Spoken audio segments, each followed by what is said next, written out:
tensions in Europe are climbing once again. President Donald Trump has publicly recommended that NATO countries shoot down any aircraft, specifically Russian, that violates Allied airspace. His remarks follow a wave of Russian air and drone incursions over NATO countries, raising fears of escalation. Speaking at the United Nations General Assembly, Trump was asked if NATO nations should down Russian aircraft entering their skies. His answer was clear: yes, I do. Trump later clarified that U.S. backing would depend on the circumstances, but he strongly emphasized America's support for NATO allies.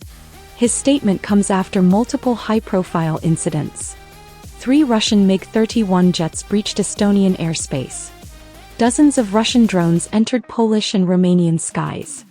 And most recently, unidentified drones shut down major airports across Denmark, including Aalborg, Copenhagen, and Billund. These disruptions grounded flights, shut down airspace, and have been described as the most serious attacks yet on national infrastructure. NATO's Secretary-General reaffirmed the alliance's commitment to defend every inch of Allied territory. But he stressed that shoot-down decisions must be based on real-time intelligence and threat assessment. Meanwhile, European leaders have toughened their rhetoric. The president of the European Commission warned that shooting down intruding Russian aircraft is on the table. Moscow denies all airspace violations, despite clear radar evidence presented by NATO members. Analysts say these repeated incursions are deliberate provocations, an effort to test NATO's response times, probe air defenses, and spread doubt about the alliance's unity.